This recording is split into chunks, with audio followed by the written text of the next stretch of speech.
Jaya Madhava Kunja Bihari Jaya Rama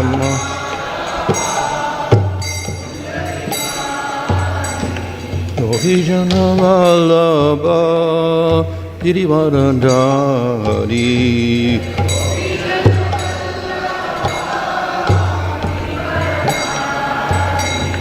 Yasodanandana Brajajana Ranjana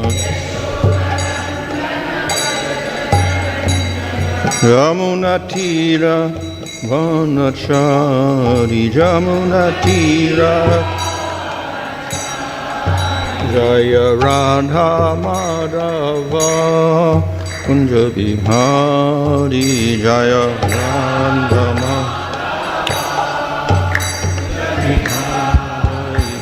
Hare Krishna Krishna Krishna Hare Hare Hare Rama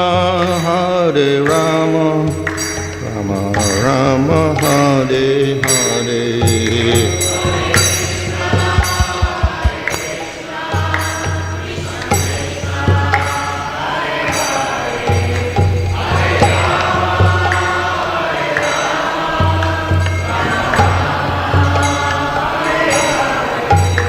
Jaya Prabhupada, Prabhupada, Prabhupada, Jaya Prabhupada, Jaya.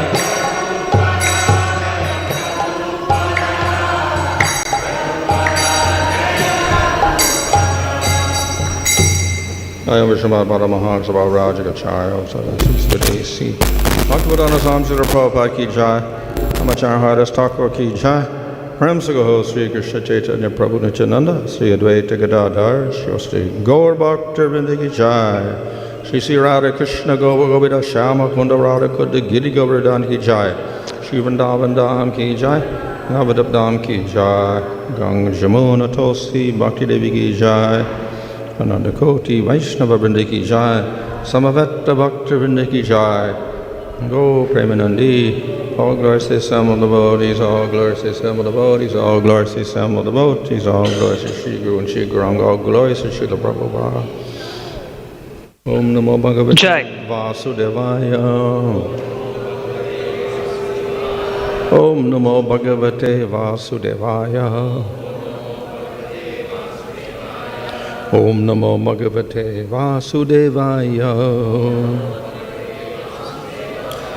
Namo Om Vishnu Padaya Krishna Prasthaya Bhutale Shrimate Bhaktivedanta Swami Niti Namane Namaste Saraswati Deve Gauravani Pracharane Nirvishesha Shunyavani Paschatade Shatarane Śrī Kṛṣṇa Chaitanya Prabhu Nityananda Śrī Advaita Gadadhar Śrīvasadi Gaur Bhaktarinda Hare Krishna Krishna Krishna Hare Hare Hare Rama Rama Rama Hare Hare. Reading from Srimad Bhagavad Gita 1 chapter 4 verse 24. Ta eva veda durmedhair dhāryante puruṣair yathā evam cakāra bhagavān Vyāsa kṛpaṇa-vatsalaḥ.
Te, that, evaṁ, certainly, Veda, book of knowledge, durmedhaiḥ, by the less intelligent, dhāryante, can assimilate, puruṣair, by the man, yathā, as much as, evam, thus, cakāra, edited, bhagavān, powerful, Vyāsa, great sage Vyāsa, kṛpaṇa-vatsalaḥ, very kind to the ignorant mass. Translation, thus the great sage Vyāsadeva, who was very kind to the ignorant masses, edited the Vedas so they might be assimilated by less intellectual men. Purport. The Veda is one, and the reasons for its divisions in many parts are explained herewith. The seed of all knowledge, or the Vedas, is not a subject matter which can easily be understood by any ordinary man. There is a stricture that no one should try to learn the Vedas who was not a qualified brāhmaṇa. This stricture has been wrongly interpreted in so many ways. A class of men who claim brahminical qualifications simply by their birthright in the family of a brāhmaṇa claim that the study of the Vedas is a monopoly of the brāhmaṇa caste only. Another section of the people take this as an injustice to members of other castes who do not happen to take birth in a brāhmaṇa family. But both of them are misguided. The Vedas are subjects which had to be explained even to Brahmaji by the Supreme Lord. Therefore, the subject matter is understood by persons with exceptional qualities of goodness. Persons who are in the mode of passion and ignorance are unable to understand the subject matter of the Vedas. The ultimate goal of Vedic knowledge is Śrī Kṛṣṇa, the personality of Godhead. This personality is very rarely understood by those who are in the modes of passion and ignorance. In Satya-yuga, everyone was situated in the mode of goodness. Gradually, the mode of goodness declined during the Tretā and Dvāpara-yugas, and the general mass of people became corrupt. In the present age, the mode of goodness is almost nil, and so for the general mass of people, the kind-hearted, powerful sage Śrīla Vyāsadeva divided the Vedas in various ways so they may be practically followed by less intelligent persons in the modes of passion and ignorance. It is explained in the next sloka as follows. This is giving the reason why Vyāsa divided the Vedas. வேதவியாசர் எதற்காக வேதத்தை பிரித்தார் என்ற காரணம் இங்கே தரப்படுகிறது. Of course, he divided the Vedas into 4, but then he made a 5th Veda. அவர் வேதத்தை 4ஆக பிரித்தார், ஆனால் 5ஆவதாக ஒரு வேதத்தை உருவாக்கினார். So it is this 5th Veda that becomes available for everyone. இந்த 5வது வேதம் அனைவரும் பெறக்கூடிய நிலையில் இருக்கிறது. Here these people who are not qualified for the Vedas are called durmedhair, not intelligent. வேத ஞானத்தை பெற தகுதியில்லாத நபர்களை துர்மேதா, புத்தி கூர்மையற்ற நபர்கள் என்று அழைக்கப்படுகிறார்கள். Of course, intelligence is of many sorts. புத்தி கூர்மை பல வகைகளில் உள்ளது. We have material intelligence. பௌதிகமான புத்தி கூர்மை உள்ளது. To some degree, that is a qualification for the Vedas. ஓரளவிற்கு வேதத்தை படிப்பதற்கு இதுவும் ஒரு தகுதியாக கருதப்படுகிறது. If you have material sattva intelligence, then it's easy for you to at least to comprehend something about the Vedas. பௌதிகமான சத்துவ புத்தி கூர்மை உங்களிடம் இருந்தால் வேதங்களிலிருந்து ஏதோ ஓரளவிற்கு உங்களால் புரிந்து கொள்ள முடியும். And we know that the Vedas deal with the modes of nature, sattva, rajas and tamas. நமக்கு தெரியும் வேதங்கள் இந்த பௌதிக இயற்கையின் முக்குணங்களோடு தொடர்புடையது, சத்துவ ரஜஸ் தமசை கையாளுகிறது. So if one is in sattva, then one couldn't comprehend these subject matters. ஒருவர் சத்துவ குணத்தில் இருந்தார் என்றால் அவரால் எளிமையாக இந்த விஷயங்களை புரிந்து கொள்ள முடியும். One who is in tamas, of course, has not much intelligence, so it's very difficult for him to even materially understand the nature of the Vedas. தமோ குணத்தில் இருப்பவருக்கு போதிய அளவு புத்தி கூர்மை இல்லாமல் இருக்கும். எனவே பௌதிகமான தளத்தில் கூட வேதங்களின் இயற்கையை அவரால் புரிந்து கொள்ள முடியாது. Those who are in rajagun have more intelligence, so they're somewhat qualified. ரஜோகுணத்தில் இருப்பவர்களுக்கு சற்று அதிகமான புத்தி கூர்மை இருக்கும். எனவே அவர்கள் ஓரளவிற்கு தகுதி பெற்றவர்கள் என்று கூறலாம். As Śrīla Prabhupada mentions in the Purport, in Satya-yuga everybody was very sattvic. பிரபுபாதர் இந்த பதத்தில் குறிப்பிடுவது போல சத்தியுகத்தில் அனைவரும் சத்துவகுணத்தில் இருந்தார்கள். So there was only one varna. Everybody was sattvic, everybody studied the Vedas. அப்பொழுது ஒரே வர்ணம் தான் இருந்தது. அனைவரும் சத்துவகுணத்தில் இருந்தார்கள். அனைவரும் வேதங்களை கற்றார்கள். But in Tretā-yuga then we see that people began to divide into different groups. ஆனால் திரேதா யுகத்தில் மக்கள் பல்வேறு குழுக்களாக பிரிந்ததை நாம் பார்க்கிறோம். So of course ideally sattva is better than rajas and tamas. உண்மையில் சத்துவகுணம் ரஜோ மற்றும் தமோ குணத்தை விட சிறப்பானது. So the person in sattva is qualified to study and teach the Vedas. சத்துவகுணத்தில் இருக்கும் நபர் வேதங்களை படித்து போதனை செய்வதற்கு தகுதியுடைய நபராக கருதப்படுகிறார். However, the Vedas themselves allow the kshatriya and the vaishya also to study the Vedas. க்ஷத்ரியர்களும் வைஷ்யர்களும் வேதங்களை படிப்பதற்கு வேதங்களே அனுமதி தருகிறது. So the kshatriya, of course, is a mixture of sattva and rajas. So because he has sattva, he can have some good understanding of the Vedas. க்ஷத்ரியர்கள் சத்துவகுணம் மற்றும் ரஜோகுணத்தின் கலவையில் செயல்படுகிறார்கள். எனவே அவர்களிடம் சத்துவகுணம் இருக்கும் காரணத்தினால் அவர்கள் வேதங்களை படிக்க தகுதி உடையவர்களாக கருதப்படுகிறார்கள். The vaishyas are a combination of tamas and rajas mainly, so less qualified. வைஷ்யர்கள் தமோ மற்றும் ரஜோகுணத்தின் கலவையில் செயல்படுகிறார்கள். எனவே சற்று குறைவான தகுதி உடையவர்களாக கருதப்படுகிறார்கள். So they are all permitted to hear and study the Vedas, but mostly it was the brāhmaṇas who took this role. எனவே இவ்விதமாக அவர்கள் வேதங்களை படித்து புரிந்து கொள்வதற்கு தகுதி பெற்றிருந்தாலும் பெரும்பாலாக பிராமணர்கள் தான் இந்த செயலை செய்தார்கள். So there is no objection to that. அதற்கு எந்த விதமான ஆட்சேபனையும் இல்லை. However, the objection is that if someone who by birth is not a brahmana is qualified, he should not be barred from studying the Vedas.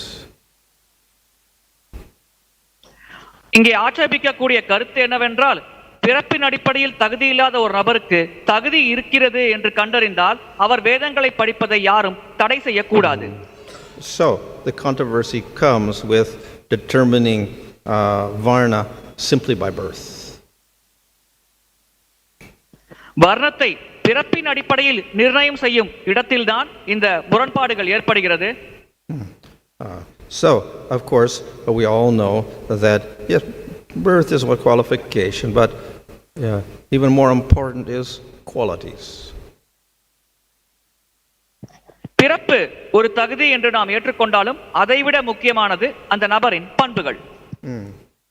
There are innate qualities that people have when they're born.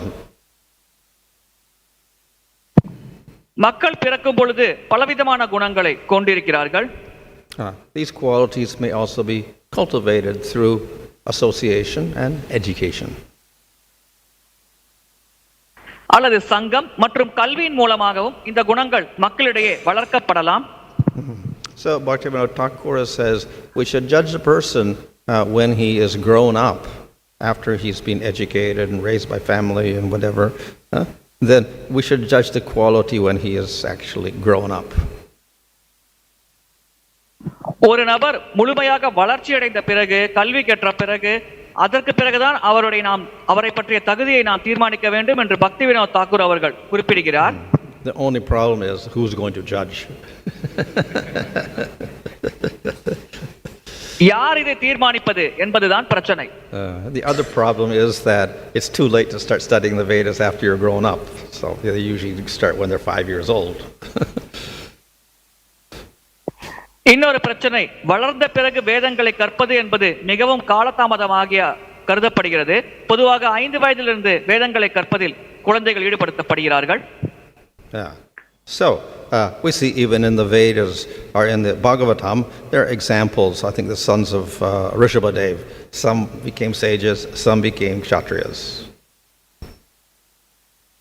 ரிஷபதேவரின் மகன்களில் சிலர் ரிஷிகளாக மாறினார்கள், சிலர் மன்னர்களாக மாறினார்கள் என்று பாகவதத்திலேயே உதாரணம் தரப்பட்டுள்ளது. So therefore we cannot solely base the qualification for studying the Vedas on birth. எனவே பிறப்பின் அடிப்படையில் மட்டும் வேதங்களை படிக்க ஒருவருக்கு தகுதி இருக்கிறது என்ற முடிவுக்கு நாம் வர முடியாது. So anyway, in the modern world, of course, this has become also some sort of controversy. நவீன யுகத்தில் இதுவும் ஒரு முரண்பாடான கருத்தாக காணப்படுகிறது. But people are not so much interested in studying the Vedas anyway, so in that sense it's not a controversy. எப்படி இருப்பினும் வேதங்களை படிப்பதில் மக்கள் பெரிதாக ஆர்வம் காட்டுவதில்லை. அந்த வகையில் இது எந்த வகையான முரண்பாட்டையும் உருவாக்கவில்லை. But the other point to make is, yes, sattva-gun is good, but a real knowledge of the Veda does not depend on sattva-gun, it depends on bhakti. இன்னொரு முக்கியமான விஷயம், சத்துவகுணம் சிறப்பானதுதான், ஆனால் அந்த உண்மையான தகுதி என்பது சத்துவகுணம் இல்லை, பக்தி தான். If we get stuck in sattva-gun, we may get a karma-kanda conclusion of the Vedas or a jnana conclusion of the Vedas. That's as far as we can get. சத்துவகுணம் என்ற நிலையிலிருந்து நாம் வேதத்தை அணுகினால் அதிகபட்சம் கர்ம காண்டம் என்ற பகுதியின் இறுதி முடிவை அடைவோம், அல்லது அதையும் தாண்டி சென்றால் ஞான காண்டத்தின் இறுதி முடிவை அடைவோம், அவ்வளவுதான். But Bhagavatam, Veda Vyāsa is saying in Bhagavatam that the conclusion is not that at all, it is bhakti. ஆனால் பாகவதத்தில் வேதவியாசர் குறிப்பிடுகிறார், இறுதி முடிவு இவை எதுவுமே இல்லை, இறுதியான முடிவு பக்தி என்று. So the person who could really understand the Vedas is the one who has some devotion. உண்மையில் ஓரளவிற்கு பக்தி இருக்கும் ஒரு நபர்தான் உண்மையில் வேதங்களை புரிந்து கொண்டார் என்பதை நாம் கருத்தில் கொள்ள வேண்டும். In Lord Chaitanya's conversations, he talks about grades of living entities, then we get human beings, then we get people in varnashram, then we get brahmanas, then we get brahmanas who actually study the Vedas, then above that we get the Vaishnava, the devotee. Chaitanya Mahaprabhu குறிப்பிடுகிறார், பல வகையான உயிர்வாளிகள், அதில் மனிதர்கள் என்ற நிலையை அடைபவர்கள், அதன் பிறகு பிராமணர்கள் என்ற நிலையை அடைபவர்கள், அந்த பிராமணர்களில் வேதம் கற்பவர்கள், அதன் பிறகு இறுதியாக வைஷ்ணவர்கள் என்ற நிலையை அடைபவர்கள் என்ற பலவிதமான நிலைகளில் இருக்கும் உயிர்வாளிகளை பற்றி மகாபிரபு குறிப்பிடுகிறார். The devotee is put in the topmost position because he understands the conclusion of scriptures. சாஸ்திரங்களின் இறுதி முடிவை புரிந்து கொள்ளும் காரணத்தினால் பக்தர் மிக உயர்ந்த நிலையில் வைக்கப்படுகிறார். People may protest, oh, this devotee, he doesn't know Sanskrit, he cannot recite even one verse of the Vedas, he doesn't know the swaras, etc., etc. That's true. இந்த பக்தருக்கு சமஸ்கிருதம் தெரியாது, அவரால் வேதத்திலிருந்து ஒரு பதத்தை கூட உச்சரிக்க முடியாது, இவருக்கு தகுதி இல்லை என்று மக்கள் எதிர்ப்பு தெரிவிக்கலாம், அது உண்மைதான். But if he knows the conclusion of the scriptures, that's even more important than reciting all the verses. இவ்விதமாக வேதங்களின் பதங்களை படிப்பதை காட்டிலும் வேதங்களின் இறுதியான முடிவை அவர் புரிந்து கொண்டார் என்றால் அது மிகவும் சிறப்பானது. ஏனென்றால் இறுதி முடிவை புரிந்து கொள்வதுதான் மிக மிக முக்கியமானது. So this has been the one of the features of the Gaudiya Sampradaya. இது கௌடிய சம்பிரதாயத்தின் ஒரு சிறப்பு அம்சமாகும். And everybody understood this. அனைவரும் இதை புரிந்து கொண்டார்கள். And therefore, anyone who was a qualified devotee in good standing, he was honored among the devotees. எனவே தகுதியுடைய ஒரு பக்தரானவர் பக்தர்களுக்கு மத்தியில் வெகுவாக மதிக்கப்படுகிறார், போற்றப்படுகிறார். And we see that even Lord Chaitanya, he honored Haridas Thakur. Chaitanya மகாபிரபுவே Haridas தாக்கூருக்கு அதிகமான மதிப்பு மரியாதை வழங்கியதை நாம் பார்க்கலாம்.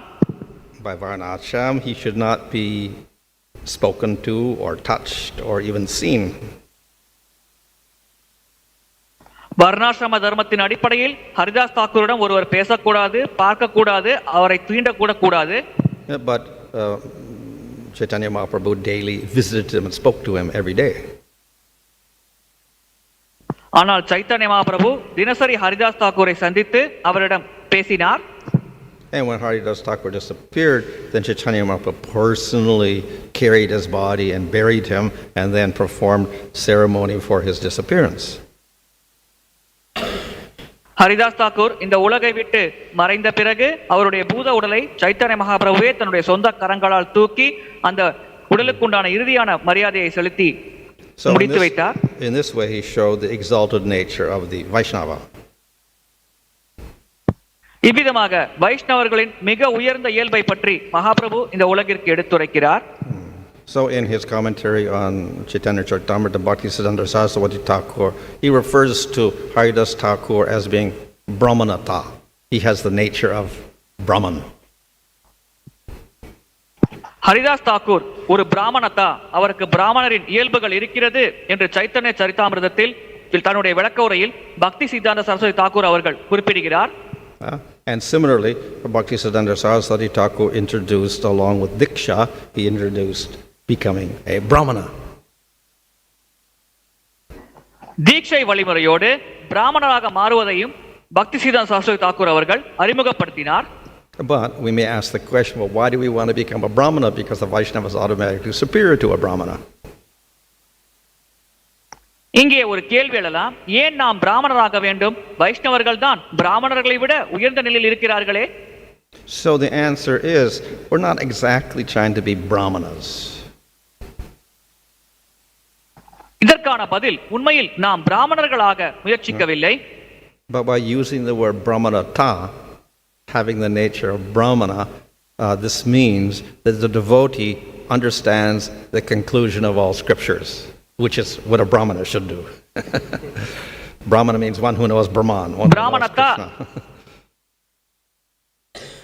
பிராமணத்தா என்ற வார்த்தை ஏன் பயன்படுத்தப்படுகிறது என்றால், பிராமணர் என்றால் பிரம்மனை பற்றி உணர்ந்தவர், வேதங்களின் இறுதி முடிவை உணர்ந்தவர். எனவே ஒரு பக்தரும் இது போல வேதங்களின் இறுதி முடிவை அறிந்திருக்க வேண்டும் என்பதை எடுத்துரைக்கவே இந்த பிராமணத்தா என்ற வார்த்தை பயன்படுத்தப்படுகிறது.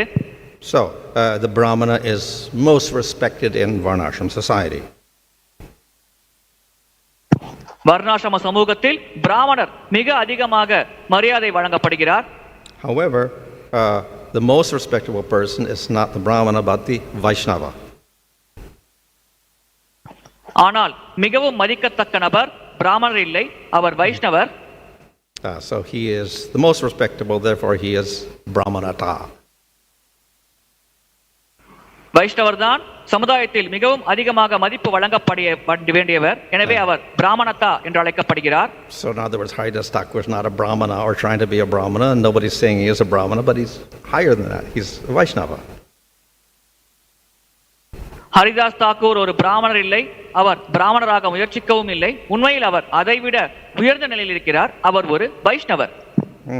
And when we take Diksha and we get the thread and the Brahma Gayatri mantra, we're not actually being Brahmanas, we're being superior to Brahmanas by being Vaishnava. தீட்சை முறையில் பூணூல் அணிவிக்கப்பட்டு பிரம்மகாயத்ரி மந்திரம் நமக்கு வழங்கப்படும் பொழுது உண்மையில் நாம் பிராமணர் என்ற தகுதியை அடையவில்லை, அதைவிட உயர்ந்த தகுதியான வைஷ்ணவர் என்ற தகுதியை அடைகிறோம். And the only reason Bhaktisiddhanta Saraswati Thakur did this is because there were some Brahmanas who were saying, actually the Gaudiya Vaishnavas, if they're not Brahmanas, they shouldn't worship the deity. பக்தி சித்தாந்த சரஸ்வதி தாக்கூர் இவ்விதமாக செயல்பட்டதற்கான காரணம், சில பிராமணர்கள் வைஷ்ணவர்கள் உண்மையில் பிராமணர்கள் இல்லை, அவர்கள் விக்கிரக வழிபாடு செய்யக்கூடாது என்று ஆட்சேபித்தார்கள். However, that objection is against not only Gaudiya philosophy in Lord Chaitanya, but even against Pancharatra. இந்த ஆட்சேபனையானது கௌடிய தத்துவத்துக்கு எதிராக மட்டும் அமையவில்லை, பஞ்சராத்திரத்திற்கே எதிராக அமைந்தது. So in Pancharatra, without regard for varna or ashram or anything, the guru can give diksha to a person and they're qualified for deity worship. பஞ்சராத்திரத்தின்படி வர்ண ஆசிரமத்தை பொருட்படுத்தாமல் ஒரு குருவானவர் ஒரு நபருக்கு தீட்சை வழங்கலாம். அதன் மூலம் அந்த நபரானவர் விக்கிரக வழிபாடு செய்ய தகுதியுடையவர் ஆகிறார். And they don't require Brahma Gayatri mantra or a Brahmana thread or anything. அது போன்ற நபர்களுக்கு பிரம்ம காயத்ரி மந்திரமோ பிராமண பூணூலோ தேவையில்லை. So that was the principle on which the Gaudiyas were working. But then the Brahmanas are criticized. Look at these persons, they're not Brahmanas, they're worshiping deities. Well, how can they do that? இந்த கோட்பாடின் அடிப்படையில் தான் கௌடிய சம்பிரதாயம் செயல்பட்டது. ஆனால் பிராமணர்கள் இதை குறை கூறினார்கள். பிராமணர் அல்லாதவரெல்லாம் விக்கிரக வழிபாடு செய்கிறார்கள் என்று அவர்கள் குறை கூறினார்கள். So therefore, Bhaktisiddhanta says, no, one who is a serious Vaishnava, he's superior to the Brahmana. பக்தி சித்தாந்த சரஸ்வதி தாக்கூருக்கு நன்றாக தெரியும், ஒரு தீவிரமான வைஷ்ணவர் பிராமணரை விட உயர்ந்தவர் என்று. So he's accomplished everything. அவர் அனைத்தையுமே ஸ்தாபித்து விட்டார். அந்த நிலையில் இருப்பவர் அனைத்திலும் வெற்றி அடைந்து விட்டார். And thus he includes being a Brahmana also by being a Vaishnava. ஒருவர் வைஷ்ணவராக இருந்தார் என்றால் அதில் பிராமணராக இருப்பதும் அடக்கம். Just as in the third canto Bhagavatam there, in praising Harinam, chanting the holy name, one who chants the holy name, then he's already accomplished everything, bathing in all the rivers, doing all the austerities, doing all the vratas, doing everything. He's already done all the punyas and everything. ஹரிநாமத்தை உச்சரிக்கும் ஒரு நபர் அனைத்து புனித நதிகளிலும் ஸ்நானம் செய்து விட்டார், அனைத்து விரதங்களையும் அனுஷ்டித்து விட்டார் என்று பாகவதம் 3ஆம் ஸ்கந்தத்தில் விளக்கப்படுகிறதே, அதே போலத்தான் இதுவும். So therefore the main conclusion of the Vedas is ultimately to understand the supremacy of Supreme Lord and especially Krishna. வேதங்களின் பிரதானமான முடிவு என்னவென்றால் பரமபுருஷ பகவான் தான் மிக உயர்ந்தவர், குறிப்பாக கிருஷ்ணர் தான் மிக உயர்ந்தவர் என்பதை புரிந்து கொள்வது. That person is most worthy of respect.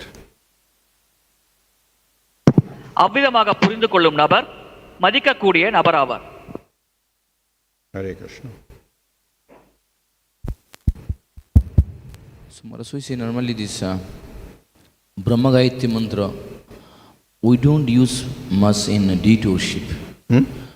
Brahma Gayatri mantra we don't use much in deity worship. Normally this deity Mool mantra we use it. Yeah, people can have Brahma Gayatri, but we're not going to allow them to worship the deities unless they got Diksha. They need the Vaishnava mantra. So it's not a qualification for deity worship in itself. பிரம்ம காயத்ரி மந்திரத்தை விக்கிரக வழிபாட்டுக்கு ஏன் பயன்படுத்தப்படுவதில்லை என்பது கேள்வி. அதற்கு மகாராஜர் என்பதில் நாம் 2ஆம் தீட்சையை வழங்குகிறோம், அதன் மூலமாக அவர்கள் விக்கிரக வழிபாட்டுக்கு தகுதியுடையவர்கள் என்று நாம் கருதுகிறோம்.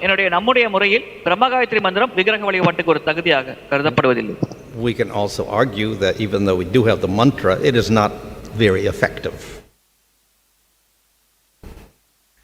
இன்னும் நாம் வாதம் செய்யலாம், அந்த மந்திரம் நம்மிடையே இருந்தாலும் அது பலன் தரக்கூடிய சக்தி வாய்ந்த மந்திரமாக செயல்படுவதில்லை. To have effect, Vedic mantras go through a certain procedure. வேத மந்திரத்தின் பலனை அடைய வேண்டும் என்றால் நாம் ஒரு வழிமுறையை கடைபிடிக்க வேண்டும். Apart from Upanayanam, the ceremony, then you also have to chant the mantra properly with svaras. உபநய சடங்கோடு சேர்த்து அந்த வேத மந்திரங்களை ஸ்வரத்தின் அடிப்படையில் நாம் உச்சரிக்க வேண்டும். And of course for the Brahma Gayatri there's also the ceremony, the Sandhya Vandana. பிரம்ம காயத்ரி மந்திரத்திற்கு சந்திய வந்தனா என்ற ஒரு சடங்கும் இருக்கிறது. So technically you're supposed to do that 3 times a day, the Sandhya Vandana with the Gayatri mantra. ஒருவர் சந்திய வந்தனாவை காயத்ரி மந்திரத்தோடு சேர்த்து ஒரு நாளுக்கு 3 முறை ஜெபிக்க வேண்டும். And then the mantra has its effect. அதற்கு பிறகு அந்த மந்திரத்திற்கு உண்டான சக்தியானது உங்களுக்கு கிடைக்கும். Now we can say, well, true, but at least the mantra is concerning Supreme Lord. So, of course, some will say it's impersonal Brahman, some will say it's Surya, some will say it's Shiva. We say at least Vishnu. So it's at least it's a Vaishnava mantra, we'll say. குறைந்தபட்சம் அந்த மந்திரம் பரமபுருஷ பகவானோடு தொடர்புடையதாக இருக்கிறது. சிலர் அதை அருவ பிரம்மன் என்பார்கள், சிலர் சிவபெருமான் என்பார்கள், நாம் அதை விஷ்ணு என்று கூறுகிறோம். எனவே குறைந்தபட்சம் அந்த மந்திரம் பகவானோடு தொடர்புடையதாக இருக்கிறது என்று நாம் எடுத்துக்கொள்கிறோம்.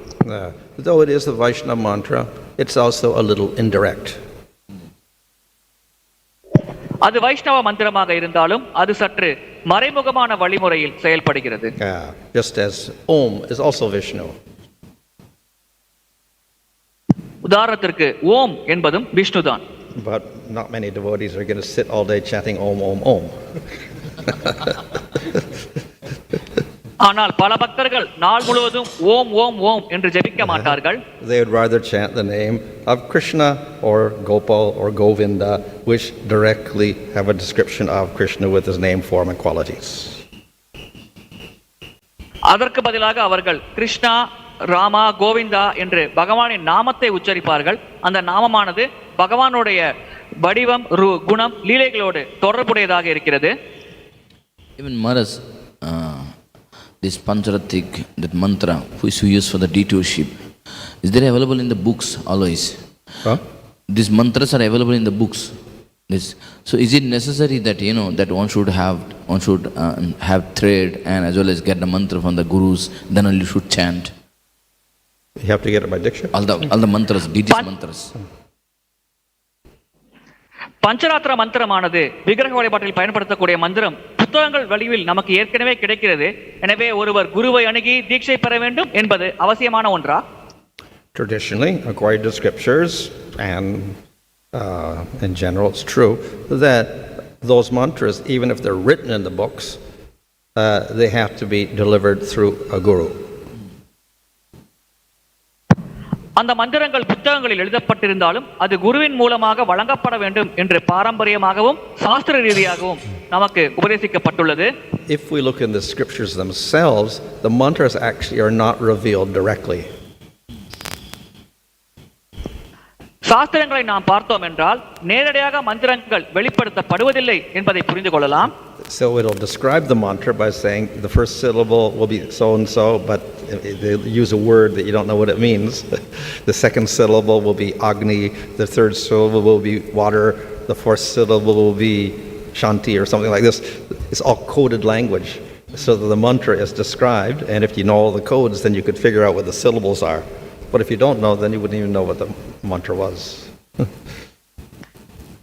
அங்கே பல குறிகளை பயன்படுத்தி அந்த மந்திரம் விளக்கப்படுகிறது. முதல் அட்சரம் நீரை குறிக்கிறது, இரண்டாவது அட்சரம் நெருப்பை குறிக்கிறது என்று பல மறைமுகமான குறியீடை பயன்படுத்தி அங்கே விளக்கப்படுகிறது. அந்த குறியீடுகள் நமக்கு தெரிந்தால் அதை புரிந்து கொள்ளலாம். அவ்விதமாக தெரியாவிட்டால் நம்மால் அதை புரிந்து கொள்ள முடியாது. Hari-bhakta-vilas also describes our mantras in general, that when you get them, there's some things you have to do. There's a purification of the mantra you have to do. Purification of the mantra. Huh? Purification of the mantra. Yeah, you have to purify the mantra by doing certain things.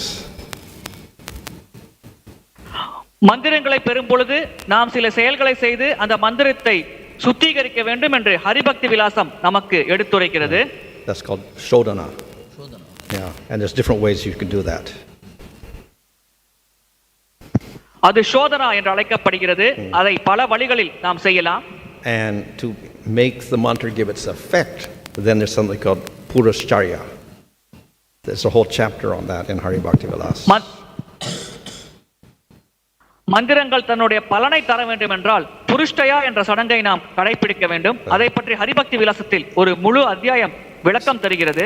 So you cannot get the siddhi of the mantra or get the real result of the mantra unless you carry out those acts.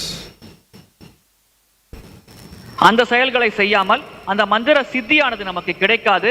அந்த மந்திரத்தை உச்சரிப்பதால் கிடைக்கக்கூடிய இறுதி பலன் நமக்கு கிடைக்காது. And usually it involves chanting the mantra so many lakhs of times and fasting for so long, doing austerities, going to a tirtha, so many things for so many months or whatever. கடுமையான தவம், விரதம் மற்றும் தீர்த்த ஸ்தலங்களுக்கு செல்வது, பல லட்சம் முறை அந்த மந்திரங்களை உச்சரிப்பது போன்ற செயல்கள் இதில் அடங்கும்.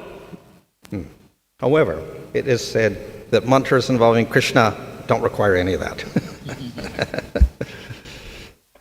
ஆனால் கிருஷ்ணரோட தொடர்புடைய மந்திரங்களுக்கு இது போன்ற சடங்குகள் எதுவும் தேவையில்லை என்று குறிப்பிடப்படுகிறது. And they don't even require diksha, the pancharatric mantras of Krishna. கிருஷ்ணரின் பஞ்சராத்திரிக மந்திரங்களை உச்சரிக்க தீட்சை கூட அவசியமில்லை. However, it's also explained that generally, even they don't really require the diksha. The diksha is there to ensure that the disciple will follow rules and regulations, etc. இவ்விதமாக தீட்சை அவசியமில்லை என்றாலும் இந்த தீட்சை முறை இன்றும் கடைபிடிக்கப்படுவதற்கான காரணம் அது போன்ற தீட்சை பெற்ற பக்தர் விதிகளை கடைபிடிப்பார் என்று எதிர்பார்க்கப்படுகிறது. However, the name of Krishna is even more free. It doesn't require shodhana, it doesn't require puruṣair, it doesn't require diksha at all.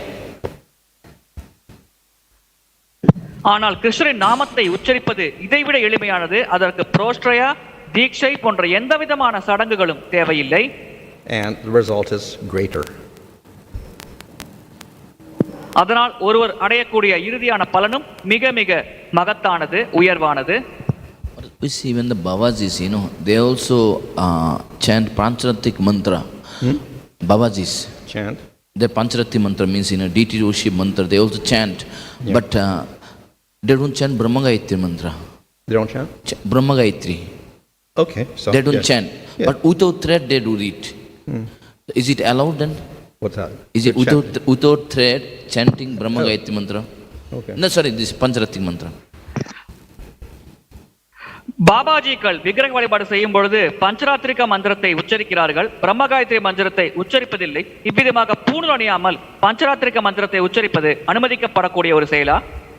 So as I mentioned, the pancharatrika mantras are not bound by varna or ashrama. பஞ்சராத்திரிக மந்திரமானது வர்ணம், ஆசிரமம் என்ற எல்லைகளுக்கு அப்பாற்பட்டது. So even if one is a sudra or an outcast, if the guru gives you the mantra, fine, then you can chant it and you can also do deity worship. ஒருவர் வர்ணங்களுக்கு அப்பாற்பட்ட நிலையில் இருக்கலாம், சூத்ரராக இருக்கலாம், அவருக்கு அவருடைய குரு அந்த மந்திரத்தை வழங்கினார் என்றால் அவரும் விக்கிரக வழிபாடு செய்யலாம். And this was the conduct in the Gaudiya Sampradaya. இதுதான் கௌடிய சம்பிரதாயத்தில் கடைபிடிக்கப்பட்ட ஒரு விஷயமாகும். Oh, you got these mantras, but you don't have a thread, etc. You're not a brāhmaṇa. Only brāhmanas should worship the deity. So this was the protest of smartas. But the Gaudiyas were going on and they didn't care. உங்களுக்கு மந்திரம் இருக்கிறது, ஆனால் பூணூல் நீங்கள் அணிந்திருக்கவில்லை, எனவே நீங்கள் விக்கிரக வழிபாடு செய்யக்கூடாது என்று எதிர்ப்பு தெரிவிப்பது ஸ்மார்த்தர்களின் செயலாகும். ஆனால் கௌடிய வைஷ்ணவர்கள் அவ்விதமாக செயல்படுவதில்லை. Yeah. So, just to combat that criticism, then Bhaktisiddhanta gave the mantra and the thread to all those who got initiation. இந்த குறை கூறுதலை எதிர்த்து செயல்படுவதுதான் பக்திசித்தாந்த சரஸ்வதி தாக்கூர் அவர்கள் அனைவருக்கும் தீட்சை மற்றும் பூணூல் அணிவிக்கும் சடங்கு அனைத்தையும் வழங்கினார். But then we should not go to the opposite extreme and say, okay, you don't have a thread, you cannot worship the deity. Because we're getting back and being brahmanas again. ஆனால் நாம் எதிர் திசையில் சென்று பூணூல் இல்லாமல் விக்கிரக வழிபாடு செய்யக்கூடாது என்று கூறக்கூடாது. அவ்விதமாக நாம் செய்தோம் என்றால் மீண்டும் பழைய நிலையில் பிராமணர்கள் எப்படி கூறினார்களோ அதே நாமும் செய்வதாக மாறிவிடும். So the qualification is not the thread or the Brahma Gayatri mantra, it is the Pancharatric mantras. பஞ்சராத்திரிக மந்திரம் தான் உண்மையான தகுதியாகும். பூணூலோ அல்லது பிரம்ம காயத்ரி மந்திரமோ உண்மையான தகுதி இல்லை. Hare Krishna Maharaj. Maharaj, there was this brief discussion about one ashram, and so in our society, of course, the main focus is on spiritual knowledge and how the sambandha, vidya and prayojan. But then how one should conduct in the material life is left to the person to sort it out. So a lot of devotees struggle with it. So I mean, is there some way we can guide them? Like you were saying that, one becomes an adult and the qualities manifest, and then one can judge. Of course, the question is who can judge. But then, in terms of what occupation he should be situated in, because if his material life is also sorted and he's in the right place according to his guna and karma, then his spiritual life also will become smoothened out. Otherwise, yesterday I met one devotee. He said he's every day working 13 hours and struggling in it. So. நேற்று நான் ஒரு பக்தரை சந்தித்தேன். அவர் தினசரி 13 மணி நேரம் வேலை செய்வதாக கூறினார். எனவே பௌதிகமான வாழ்க்கையில் இது போன்ற பிரச்சனைகள் தீர்த்து வைக்கப்பட்டால் அவரால் ஆன்மீகத்தில் நிச்சயமாக கவனம் செலுத்த முடியும். எனவே இது போன்ற நபர்களுக்கு உங்களுடைய உபதேசம் என்ன? Yeah, so it is true we should get an occupation that's suitable to our nature and also suitable to bhakti. நம்முடைய சுபாவம் மற்றும் பக்தி செயல்கள் செய்வதற்கான காலம் இந்த இரண்டிற்கும் ஏற்ப ஒரு வேலையை தேர்ந்தெடுத்துக் கொள்வது மிகவும் முக்கியமானது. And also suitable money to support your family according to your expectations. அதோடு நம்முடைய குடும்பத்தை பராமரிக்க போதுமான அளவிற்கு பணமும் அந்த தொழில் மூலமாக நமக்கு கிடைக்க வேண்டும். But that may be difficult to fulfill. You may not get enough money for the occupation, it may not be suitable for your nature, or it may not be suitable to bhakti. So three things are there and it may not be completely proper. You don't get the right match. ஆனால் நடைமுறையில் இதை செயல்படுத்துவது மிகவே கடினம். அந்த தொழில் மூலமாக நமக்கு போதுமான பணம் கிடைக்காமல் இருக்கலாம், அவ்விதமாக பணம் கிடைத்தால் பக்தி செய்ய நேரம் கிடைக்காமல் இருக்கலாம், அவ்விதமாக பக்தி மற்றும் பணம் கிடைத்தால் குடும்பத்திற்கு நம்மால் நேரம் ஒதுக்க முடியாமல் இருக்கலாம். எனவே இந்த மூன்றையும் அனுசரித்து ஒரு வேலை அல்லது தொழில் அமைவது மிக மிக கடினம். If we try to get guidance from the varnashramic occupations, it will be in trouble. வர்ணாசிரம தொழில் ரீதியாக நாம் வழிகாட்டலை எதிர்பார்த்தோம் என்றால் அங்கே நாம் பிரச்சனையில் சிக்கிக் கொள்வோம். If you're in sattva, then you have a choice of learning the Vedas and teaching the Vedas, or surviving on whatever comes from people begging. You can't beg, but people give things to you. That's how you survive with your family, which is very difficult to do in the modern world. வேதங்களின் படி நீங்கள் சத்துவகுணத்தில் இருந்தால் நீங்கள் வேதங்களை கற்க வேண்டும், அதை பற்களுக்கு போதிக்க வேண்டும். அவர்களாக முன்வந்து எந்த செல்வத்தை வழங்குகிறார்களோ அதை வைத்து குடும்பத்தை பராமரிக்க வேண்டும். இதுதான் வேதங்கள் சத்துவகுணத்தில் இருக்கும் பிராமணர்களுக்கு வழங்கும் நியமனமாகும். ஆனால் நவீன உலகத்தில் இதை கடைபிடிப்பது மிக மிக கடினம். And if you're in Rajaguna and Sattva mix, then you become a Kshatriya, and then you have to be a king. And there's no positions for kings left in the world. ரஜோ மற்றும் சத்துவகுணத்தின் கலவையில் நீங்கள் இருந்தீர்கள் என்றால் நீங்கள் சத்திரியராக செயல்பட வேண்டும். தற்காலத்தில் மன்னர் என்ற நிலையே இல்லை. And if you're a Vaishya, yeah, okay, you can do business and farm, etc. But you cannot work for anybody. You have to be independent in your business or farm or whatever you're doing. வைஷ்யராக நீங்கள் இருந்தீர்கள் என்றால் நீங்கள் தொழில் செய்யலாம், விவசாயம் செய்யலாம். ஆனால் எந்த நபருக்கு கீழும் நீங்கள் வேலை செய்யக்கூடாது. நீங்கள் தான் அந்த தொழிலின் அதிபராக இருக்க வேண்டும். சுதந்திரமாக அந்த தொழிலை நீங்கள் செய்ய வேண்டும். So just as far as occupation, it's very difficult for people to freely choose their occupation according to their nature if we're going to follow that system. It won't work in the modern world. அந்த வழிமுறையை பின்பற்றி ஒருவரின் இயல்பிற்கு ஏற்ற தொழிலை அமைத்துக் கொள்வது நவீன காலத்தில் நவீன உலகத்தில் மிக மிக கடினம். So maybe a simpler guideline for devotees is we follow the principle, we accept what is favorable, we reject what is unfavorable for the development of bhakti. இதைவிட எளிமையான வழிகாட்டல் பக்தர்களுக்கு என்னவென்றால் கோட்பாடுகளை கடைபிடிக்க வேண்டும். பக்திக்கு சாதகமானவற்றை பக்தர்கள் ஏற்க வேண்டும். பக்திக்கு பாதமாக இருக்கும் அனைத்தையும் பக்தர்கள் நிராகரிக்க வேண்டும். So it may not be so suitable. We may be sattvic, but we may have to do a rajasic occupation or whatever, or a rajasic tamasic occupation. We may have to take employment, but at least if we get enough money so that we can support a family, plus we can do our bhakti, fine. Just tolerate that situation.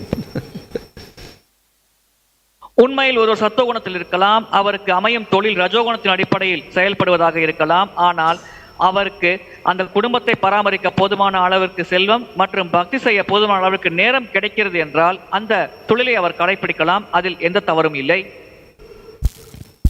So Maharaj, there is there's a lot of discussion about occupational duties and adhering to occupational duties, especially even in Bhagavad Gita. So large part of it becomes not applicable in terms of, because the occupational duties are also considered very important apart from practicing devotional service. But then it loses its importance. So this is the only principle that can be applied, as you were saying. Yeah, ultimately, we have to be flexible. If we try to follow Manusmriti, we can maybe follow 1% of it. The rest, half of it's not compatible even to Vaishnavism in general, and the other half is maybe impractical for us to follow in the modern world.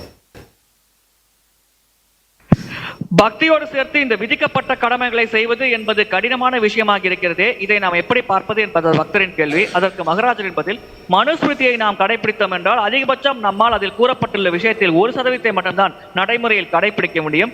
எனவே அவ்விதமாக பார்க்கையில் இந்த விதிக்கப்பட்ட கடமைகளை செய்வது என்பது கிட்டத்தட்ட அசாத்தியமான செயலாக தற்காலத்தில் அமைகிறது.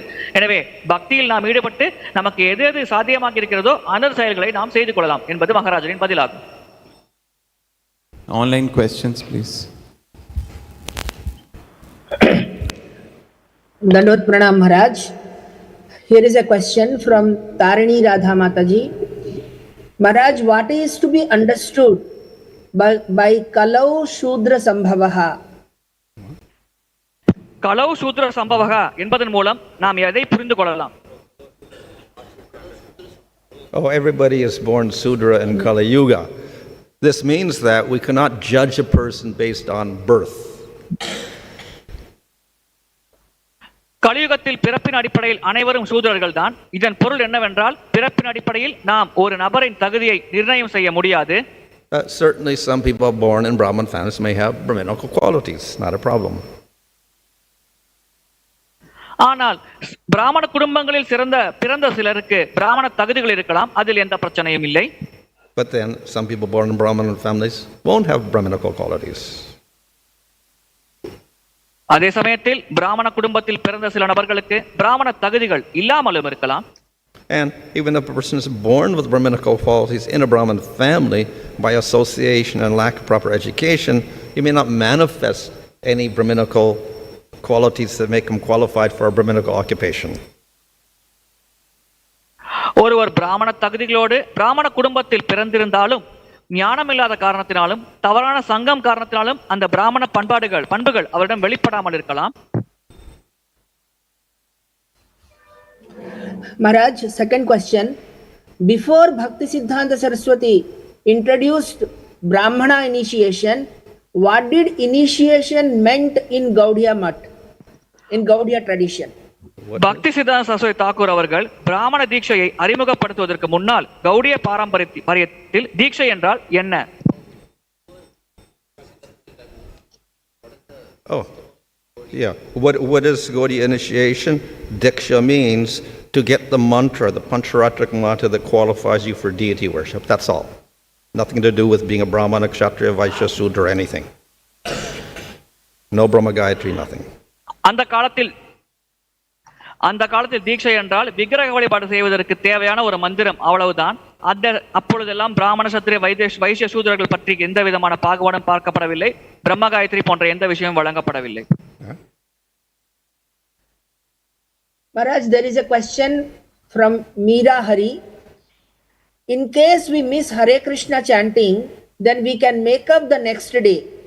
For Brahmana initiated devotees, if we miss to do during morning 6 a.m., can we do it later at say 8 a.m.? Or also can we make up for the previous day by chanting twice the next morning in case missed in the previous day?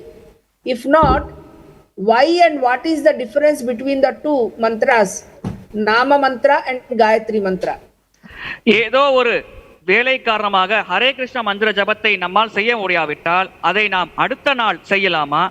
பிராமண தீட்சை பெற்ற நபர்கள் காலை 6 மணியிலிருந்து 8 மணிக்குள் இந்த ஹரே கிருஷ்ண மந்திர ஜபத்தில் ஏதோ ஒரு காரணத்திற்காக ஈடுபட முடியாவிட்டால் அவர்கள் அடுத்த நாள் காலையில் இருந்து கொண்டு அந்த 16 சுற்றுக்கள் என்பதை 32 சுற்றுகளாக 2 முறை செய்து நேற்றைய தினம் செய்யாதவற்றை இன்றைய தினம் நிறைவேற்றிக் கொள்ளலாமா?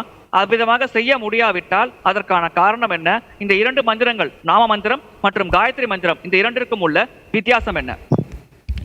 So the first part was about if you forget don't chant all your mantras for day, then what you do the next day.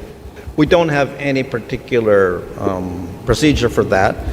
Of course, for the Brahma Gayatri, I think probably if they're a brāhmaṇa or something, they do have it. They do a prāyaschitta.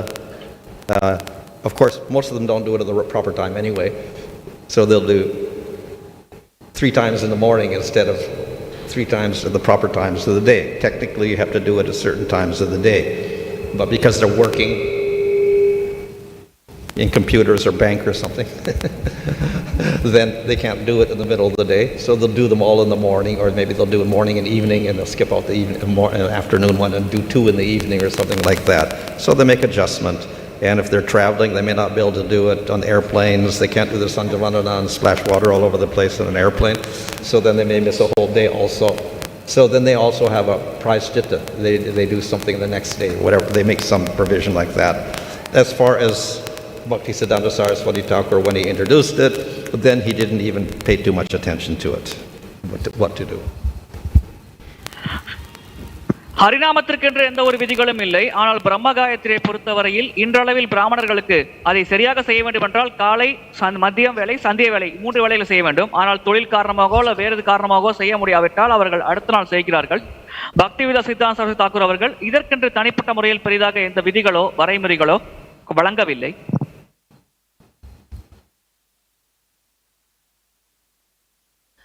No more questions, Maharaj. Okay.